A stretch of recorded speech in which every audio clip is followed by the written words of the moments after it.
कि हमारे इस क्लास में आप सभी का स्वागत है। आज हम लोग 12वीं रसायन में इकाई 3 विद्युत रसायन चैप्टर में विद्युत अपघटन के नियम पढ़ने वाले हैं। लॉ ऑफ इलेक्ट्रोलाइसिस ये एक अच्छा टॉपिक है और इसमें जो फैराडे के जो विद्युत अपघटन के 2 नियम हैं वो एग्जाम में पूछे जाते हैं। बहुत ही इंपॉर्टेंट टॉपिक है। तो विद्युत अपघटन के नियम पहले पढ़ेंगे, उसके बाद हम 2 नियम जो है फैराडे के विद्युत अपघटन के जो 2 नियम है उसके बारे में हम पढ़ेंगे। ठीक है, तो सबसे पहले आपको यह जानना आवश्यक है कि विद्युत अपघटन किसे कहेंगे। ठीक है, इससे पहले वाले वीडियो में भी मैंने आपको विद्युत अपघटन के बारे में बताया था।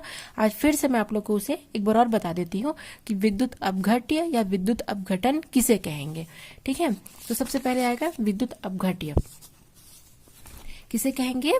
वे पदार्थ जो जलीय विलयन में, एग्जाम्पल से समझते हैं जैसे NaCl, ठीक है, या CuSO4, ये एक प्रबल क्या होते हैं? विद्युत अपघट्य होते हैं। तो NaCl, ठीक है, तो जब तक ये क्या है, ठोस अवस्था में है तो ये विद्युत के कुचालक होंगे। लेकिन इनका जब अगर हम गलित अवस्था में या पिघली अवस्था में या बोला जाए जलीय विलयन, ठीक है, तो इनका अगर हम जलीय विलयन तैयार करें तो जलीय विलयन तैयार हो जाएगा तो पिघली हुई अवस्था में इसमें से क्या होगा? विद्युत धारा प्रवाहित की जा सकेगी, अर्थात उसका रासायनिक रूप से अपघटन हो जाएगा। इसे ही हम क्या कहते हैं? विद्युत अपघट्य।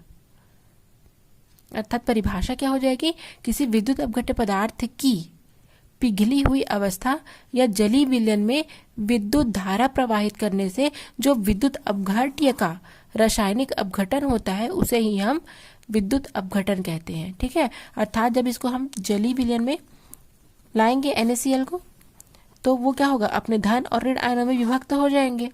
तो अपने धन और ऋण आयनों में विभक्त हो रहे हैं तो उनमें से होकर के हम विद्युत धारा प्रवाहित कर सकते हैं। ठीक है, इसी प्रक्रिया को विद्युत अपघट्य या विद्युत अपघटन की प्रक्रिया कहते हैं। अब मैंने आपको एक चीज और बताया था कि विद्युत अपघटनी सेल, ठीक है, विद्युत अपघटनी सेल क्या होता है? तो जिसमें हम बता चुके हो, जिसमें विद्युत ऊर्जा को हम रासायनिक ऊर्जा में परिवर्तित करते हैं। अब आज का जो टॉपिक है उसमें हम एक शब्द पढ़ेंगे, इलेक्ट्रोड। ठीक है, तो इलेक्ट्रोड किसे कहेंगे? इलेक्ट्रोड क्या होता है? तो जब किसी पात्र में अगर हम क्या उसका जलीय विलयन तैयार करते हैं, विद्युत अपघट्य लेते हैं, ठीक है, तो धातु की जो 2 छड़ होती है, ठीक है, 2 धातु की छड़ होती है या प्लेट होती है, धातु की प्लेट होती है जो कि इस जलीय विलयन में डूबी रहती है, इसे ही हम क्या कहते हैं? इलेक्ट्रोड कहते हैं। क्लियर हुआ? और इसका जो धन सिरा होता है उसको एनोड बोलते हैं और ऋण सिरा को कैथोड कहा जाता है। इतना जानकारी होने के बाद अब हम विद्युत अपघटन के नियम पढ़ेंगे ताकि आप लोगों को समझने में आसानी हो। तो परिभाषा हो जाएगी कि इलेक्ट्रोडों पर मुक्त होने वाले पदार्थ की मात्रा फैराडे के विद्युत अपघटन के नियम के द्वारा ज्ञात की जाती है। ठीक है, जो कि हम आगे पढ़ेंगे कौन कौन से वो 2 नियम हैं जो विद्युत अपघटन के नियम के द्वारा ज्ञात की जाएंगे। जब कोई ऋण आयन इलेक्ट्रोडों पर मुक्त होता है, अर्थात वह अपना ऋण आवेश इलेक्ट्रोड को दे देता है, जबकि धन आयन इलेक्ट्रोड पर मुक्त होने वाले इलेक्ट्रोड से इलेक्ट्रॉन ग्रहण करता है। कहने का मतलब है जैसे NaCl यहाँ पर लिखा हुआ है, जैसे NaCl को अगर हम जलीय विलयन बनाएंगे या उसको विद्युत धारा में प्रवाहित करेंगे तो उसका जो N+ है वो कहाँ जाएगा? वो कैथोड पर जाएगा और उसका जो धन प्लस है वो एनोड पर जाएगा। ठीक है, एग्जाम्पल से देखते हैं। पिघले हुए NaCl में विद्युत धारा प्रवाहित करेंगे तो Na+ आयन कैथोड पर और Cl- आयन एनोड पर मुक्त होंगे। Na+ यहाँ आप देख रहे हैं पहले से ये आयन में है, ठीक है, पहले से ये पॉजिटिव आयन में है, एक इलेक्ट्रॉन को लेकर क्या कर रहा है? ये सॉलिड हो जा रहा है, ठीक है, धातु रूप में आ जा रहा है। कहाँ पर हो रही है प्रक्रिया? सेल के कैथोड पॉइंट पर हो रही है। क्लोरीन क्या कर रहा है? क्लोरीन अपना एक इलेक्ट्रॉन ग्रहण करके क्या बना रहा है? क्लोराइड आयन जो है वो इलेक्ट्रॉन क्या कर रहा है? त्याग रहा है। ठीक है, और इलेक्ट्रॉन क्योंकि यहाँ पर 2 क्लोरीन है, आप देख सकते हैं, ठीक है, यहाँ पर 2 क्लोरीन क्या हो रहा है? ग्रहण करके Cl2 बना रहा है, ठीक, अर्थात 2 इलेक्ट्रॉन को वो ग्रहण कर रहा है। तो यहाँ पर लिखा है 1 मोल सोडियम परमाणु के उत्पादन के लिए 1 मोल इलेक्ट्रॉनों की आवश्यकता होती है तथा 1 मोल क्लोरीन अर्थात Cl2 के लिए 2 मोल इलेक्ट्रॉनों का उत्पादन होता है। अर्थात इसके लिए आवश्यकता होगी क्योंकि ये क्या कर रहा है? त्याग रहा है, ये ग्रहण कर रहा है, इसलिए इसमें उत्पादन होगा। तो ये केवल विद्युत अपघटन के नियम है। हमको आज फैराडे का तो जो नियम है विद्युत अपघटन के, पहला और दूसरा, उन दोनों नियम के बारे में पढ़ना है। तो सबसे पहले हम पढ़ेंगे फैराडे के विद्युत अपघटन के नियम, फर्स्ट लॉ ऑफ इलेक्ट्रोलाइसिस। तो सन 1832 में माइकल फैराडे, एक वैज्ञानिक का नाम है माइकल फैराडे, उन्होंने विद्युत अपघटन के बारे में अध्ययन किया और उससे संबंधित दो नियमों का प्रतिपादन किया। ठीक है। उन्होंने क्या किया, विद्युत अपघटन की जो प्रक्रिया होती है, ठीक है, उसमें क्या किया उन्होंने, इलेक्ट्रोड पर जो मुक्त होने वाले पदार्थ की मात्रा है और उसमें जो प्रवाहित किया गया जो विद्युत धारा की मात्रा है, उसके मध्य में संबंध स्थापित किया और उस आधार पर दो नियमों का उन्होंने क्या किया, प्रतिपादन किया। पहला नियम है, पहला नियम देखते हैं। ठीक है, चित्र के माध्यम से इसे हम समझेंगे। यह आपका क्या है, एक पात्र है, पात्र का जलीय विलयन बनाया गया है। ठीक है, और ये विद्युत अपघट्य है एक प्रकार का, और यहाँ पर दो क्या किया गया है, धातु की प्लेट या छड़ लिया गया जिसे हम इलेक्ट्रोड कहेंगे, और इसे क्या किया गया है, विद्युत धारा प्रवाहित करने के लिए इसे क्या किया गया है, इसे एक प्रकार का धन और ऋण सिर अर्थात कैथोड और एनोड से बाह्य परिपथ से जोड़ दिया गया है। ठीक है, अब क्या होगा, जब विद्युत अपघट्य अर्थात ज्यादा विद्युत की मात्रा, विद्युत धारा की मात्रा अगर ज्यादा मात्रा में प्रवाहित करेंगे तो जो इलेक्ट्रोड पर क्या होंगे, मान के चलिए विलयन में NaCl है। ठीक है, ये विद्युत अपघट्य है, NaCl का पूरा जलीय विलयन है, इसमें दो इलेक्ट्रोड को डुबो करके हमने रखा है और इसे बाह्य परिपथ की सहायता से इसे जोड़ दिया गया है। और जब क्या होगा, NaCl, ठीक है, अगर धारा, विद्युत धारा की मात्रा अगर ज्यादा प्रवाहित करेंगे तो क्या होगा, यहाँ के जो पॉजिटिव आयन है वो ऋणात्मक की ओर और यहाँ पर जो ऋणात्मक आयन है वो धनात्मक सिरों की ओर जाकर क्या होंगे, मुक्त होने लगेंगे। ठीक है, एक बार और समझ लेते हैं कि अगर किसी पात्र में विद्युत अपघट्य है, ठीक है, या कोई जलीय विलयन है और उसमें अगर दो धातु की छड़ें या इलेक्ट्रोड रखा गया है और अगर उसे हम बाह्य परिपथ से जोड़ देते हैं बच्चों, तो क्या होगा, उसका जो धनात्मक है, उसमें का जो धनात्मक आयन है वो ऋणात्मक सिरे की ओर और उसका जो ऋणात्मक आयन है वो धनात्मक सिरे की ओर इलेक्ट्रोड पर जाकर के क्या होते हैं, मुक्त होने लग जाते हैं। ठीक है, तो परिभाषा में वही कहा गया है नियम में कि विद्युत अपघटन से किसी इलेक्ट्रोड पर मुक्त होने वाले पदार्थ की मात्रा प्रवाहित विद्युत धारा की मात्रा के समानुपाती होती है। समानुपाती का मतलब क्या होता है, अगर धारा की मात्रा ज्यादा प्रवाहित करें, अगर हम ज्यादा विद्युत धारा प्रवाहित करें तो जो मुक्त होने वाले पदार्थ हैं अर्थात जो प्लस और माइनस आयनों में जो विभक्त हो रहे हैं, तो जो मुक्त होने वाले पदार्थ हैं, ठीक है, उसे क्या होगा, वो भी ज्यादा मात्रा में मुक्त होगा। अगर विद्युत धारा की ज्यादा मात्रा प्रवाहित करेंगे तो इलेक्ट्रोड पर जो मुक्त हो रहे हैं, ठीक है, इलेक्ट्रॉन, वो भी क्या होंगे, ज्यादा होंगे। ठीक है, क्लियर हुआ कि किसी विद्युत अपघटन से किसी इलेक्ट्रोड पर मुक्त होने वाले पदार्थ की मात्रा प्रवाहित विद्युत धारा की मात्रा के समानुपाती होती है। अगर विद्युत अपघट्य के द्वारा ज्यादा मात्रा में धारा प्रवाहित हो रही है तो इलेक्ट्रोड पर जो मुक्त हो रहे इलेक्ट्रॉन है वो भी क्या होंगे, ज्यादा मात्रा में बनेंगे। ठीक है, ज्यादा मात्रा में मुक्त होंगे। अब हम इसे क्या करेंगे, अब हम इसे गणितीय रूप में देखेंगे। तो ठीक है, किस प्रकार से देखेंगे, माना I एम्पियर की धारा t सेकंड तक प्रवाहित करते हैं तो इलेक्ट्रोड पर मुक्त हुए पदार्थ की मात्रा को अगर हम W ग्राम दिए, ठीक है, यहाँ पर हम I धारा प्रवाहित कर रहे हैं तो I धारा का मात्रक होता है एम्पियर, आपने फिजिक्स में पढ़ा होगा बच्चों। तो अगर I एम्पियर की धारा t सेकंड तक प्रवाहित करने पर इलेक्ट्रोड पर जो मुक्त हो रहे हैं पदार्थ उसकी अगर मात्रा को हम W ग्राम दें तो W समानुपाती Q, ये आवेश है। ठीक है, तो आवेश हो गया ये, तो W समानुपाती I इंटू टी भी लिख सकते हैं। क्यों, क्योंकि आवेश बराबर क्या होता है, विद्युत धारा इंटू गुणित समय अंतराल। ठीक है, अब हम इसको हटाएंगे चिन्ह को तो क्या होगा, हमको एक समानुपाती स्थिरांक की जरूरत है जो कि यहाँ पर Z लिया गया है।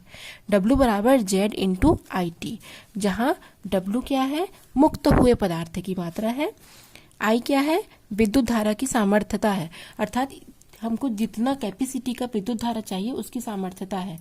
T क्या है, समय है, और ये जो Z हम जो स्थिरांक लिए हैं, जो समानुपाती स्थिरांक लिए हैं, वो मुक्त पदार्थ का विद्युत रासायनिक तुल्यांक होता है। ठीक है, जो मुक्त पदार्थ हो रहा है, इलेक्ट्रोड पर जो पदार्थ मुक्त हो रहे हैं उसका विद्युत रासायनिक तुल्यांक है। अब बात यह आती है कि विद्युत रासायनिक तुल्यांक किसे कहेंगे, तो उसका भी डेफिनेशन यहाँ दिया गया है कि यदि 1 एम्पियर की विद्युत धारा 1 सेकंड तक प्रवाहित की जाए, अर्थात 1 कूलाम की विद्युत की मात्रा, ठीक है, क्या हो जाएगा, यदि 1 एम्पियर की विद्युत धारा 1 सेकंड तक लगातार प्रवाहित की जाए तो किसी भी पदार्थ का ग्रामों में जो मुक्त भार या मुक्त द्रव्यमान होता है उस पदार्थ का विद्युत रासायनिक तुल्यांक होता है। कहने का मतलब यह है कि यदि 1 एम्पियर की विद्युत धारा को अगर हम 1 सेकंड तक प्रवाहित करेंगे या 1 कूलाम विद्युत की मात्रा को प्रवाहित करेंगे तो जो पदार्थ का ग्राम में मुक्त होने वाला द्रव्यमान है वो उसी पदार्थ का क्या कहलाएगा, विद्युत रासायनिक तुल्यांक कहलाता है। ठीक है, इतना ही आप लोगों को पेपर में लिखना है। अगर आएगा तो फैराडे का प्रथम नियम दो तो आपको नियम लिखना है, यहाँ से आपको पूरा करना है। आई एम्पियर की धारा टी सेकंड तक प्रवाहित कर रहे हैं तो इसको आपको लिखना है पूरा और जेटली बताना है कि मुक्त हुए पदार्थ का विद्युत रासायनिक तुल्यांक है। किसे कहेंगे विद्युत रासायनिक तुल्यांक, जब एक एम्पियर की विद्युत धारा को 1 सेकंड तक प्रवाहित की जाती है तो जो पदार्थ है, ठीक है, उसका जो मुक्त द्रव्यमान है, ग्रामों में मुक्त हुआ जो द्रव्यमान है उसे ही हम क्या कहेंगे, विद्युत रासायनिक तुल्यांक कहेंगे। ठीक है, तो बस इतना ही आप लोग को लिखना है, आपका पूरे अंक आपको मिलेंगे। अब हम पढ़ेंगे फैराडे का द्वितीय नियम। तो फैराडे का द्वितीय नियम जब पढ़ेंगे तो आपको ये चित्र बनाना है, क्योंकि चित्र से कोई भी चीज ज्यादा अट्रैक्टिव लगती है और नंबर से भी अच्छे मिलने के चांसेस ज्यादा होते हैं। ठीक है, यहाँ पर आप देख रहे हैं कौन से क्रम में जुड़ा है, श्रेणी क्रम में। आपने फिजिक्स में ये भी पढ़ा है कि श्रेणी क्रम और समांतर क्रम क्या होता है। ठीक है, श्रेणी क्रम और समांतर क्रम के बारे में आपने पढ़ा है। तो यहाँ पर क्या किया जा रहा है, यहाँ पर इन विद्युत अपघट्यों को श्रेणी क्रम से जोड़ा जा रहा है। यहाँ 3 विद्युत अपघट्य लिए गए हैं, सल्फ्यूरिक एसिड, कॉपर सल्फेट और सिल्वर नाइट्रेट। ठीक है, AgNO3 को सिल्वर नाइट्रेट कहते हैं, CuSO4 को कॉपर सल्फेट कहते हैं और H2SO4 को सल्फ्यूरिक एसिड कहते हैं। ठीक है, तो यहाँ पर क्या किया गया है, तीनों विद्युत अपघट्यों को श्रेणी क्रम में जोड़ दिया गया है। और यदि इसे श्रेणी क्रम में जोड़ करके तीनों में, ठीक है, विद्युत की समान मात्रा यदि प्रवाहित की जाती है, इसे बाह्य परिपथ से जोड़ लेंगे और यदि तीनों में क्या करेंगे, एक समान विद्युत धारा प्रवाहित करेंगे तो जो विभिन्न इलेक्ट्रोड पर जो मुक्त होने वाले जो पदार्थ का द्रव्यमान है वो उनके तुल्यांकित द्रव्यमान के समानुपाती होता है। ठीक है, यही परिभाषा होगी कि श्रेणी क्रम में जुड़े हुए कई विद्युत अपघट्यों के विलयन में यदि विद्युत की समान मात्रा प्रवाहित की जाए तो विभिन्न इलेक्ट्रोडों पर मुक्त होने वाले पदार्थों के द्रव्यमान उन पदार्थों के तुल्यांकित द्रव्यमान के समानुपाती होता है। जैसे एग्जाम्पल के लिए हम क्या लेंगे, ठीक है, केवल यहाँ पर सल्फ्यूरिक एसिड और सिल्वर नाइट्रेट को लेंगे, कॉपर सल्फेट को छोड़ देते हैं। ठीक है, तो यहाँ पर क्या होगा, H2 में 2+ होगा और 2- होगा, इसमें 2+ होगा, 1+ होगा और 1- होगा। ठीक है, तो यदि ये कहा जा रहा है कि अगर इसे श्रेणी क्रम में जोड़ दिया गया है, सल्फ्यूरिक एसिड को और सिल्वर नाइट्रेट को, इन दोनों को अगर श्रेणी क्रम में इस प्रकार से जोड़ दिया गया है और यदि इसमें विद्युत की समान मात्रा अगर प्रवाहित करते हैं तो समान मात्रा प्रवाहित करने पर यहाँ पर जो H2 है और जो Ag+ है, ठीक है, ये दोनों क्या करेंगे, इनकी जो मात्रा होगी, ठीक है, मुक्त होने की मात्रा, इलेक्ट्रोडों पर मुक्त होने की जो इनकी मात्रा होगी वो इनके तुल्यांकी भार के समानुपाती होगी। तुल्यांकी भार किसे कहेंगे, तुल्यांकी भार बराबर हमने पढ़ा है अणु भार बट्टे संयोजकता होता है। तुल्यांकी भार बराबर अणु भार बट्टे संयोजकता होता है, तो वो जो तुल्यांकी भार के बराबर होगा वो क्या होगा, मुक्त होने वाली इलेक्ट्रोड पर जो मुक्त होने वाले जो पदार्थ की मात्रा है या पदार्थ का जो भार है या द्रव्यमान है वो क्या होगा, उसके तुल्यांकी द्रव्यमान के समानुपाती होगा। अगर दोनों में जो समान मात्रा में विद्युत अपघट्य प्रवाहित की जा रही है, ठीक है, तो उनके जो इलेक्ट्रोडों पर जो पदार्थ मुक्त हो रहे हैं अगर वो ज्यादा होगा तो उनके तुल्यांकित द्रव्यमान भी ज्यादा होंगे। ठीक है, सिंपल तौर पर यदि बोलेंगे कि यदि किसी विद्युत अपघट्य को श्रेणी क्रम के माध्यम से जोड़ दिया जाता है और यदि तीनों में, ठीक है, समान मात्रा में विद्युत धारा प्रवाहित की जाती है तो उनके इलेक्ट्रोडों पर मुक्त होने वाले पदार्थ की जो मात्रा है, ठीक है, पदार्थ की मात्रा है वो उनके तुल्यांकित द्रव्यमान के समानुपाती होगी। अर्थात मुक्त होने वाले पदार्थ की मात्रा ज्यादा होगी तो इलेक्ट्रोडों पर जो उनके तुल्यांकी भार है वो भी मान ज्यादा होंगे। क्लियर हुआ।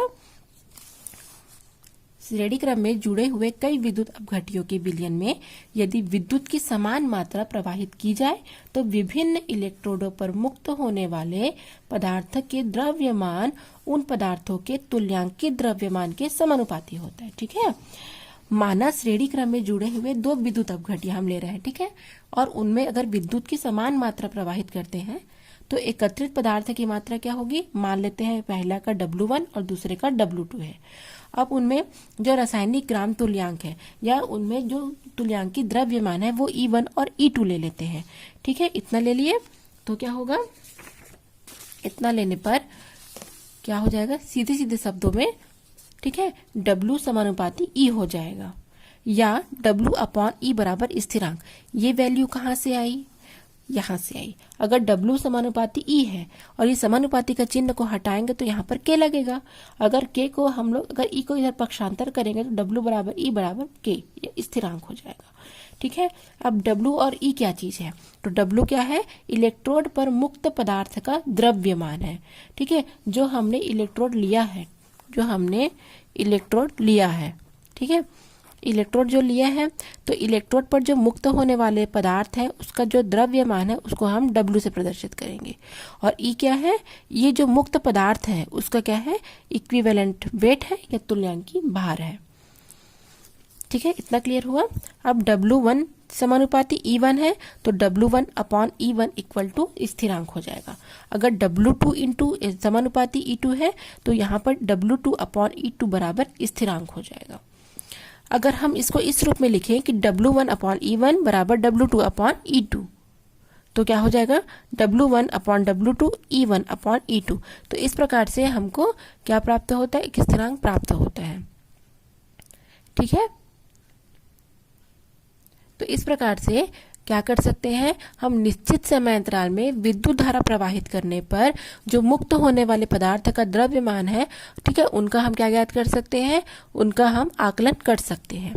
तो ये आज का हमारा टॉपिक कंप्लीट हुआ। इतना ही आप लोग लिख लेंगे एग्जाम में तो आपको फुल मार्क्स मिलेंगे, कहीं से कोई नंबर की कटौती नहीं की जाएगी। ये बहुत इंपॉर्टेंट टॉपिक है, फैराडे का प्रथम और द्वितीय नियम एग्जाम में पूछा जाता है। प्लीज आप लोग इसको अच्छे से तैयारी करके जाएंगे और अच्छे नंबरों से पास हो सके। ठीक है, चलिए, थैंक्स फॉर वॉचिंग।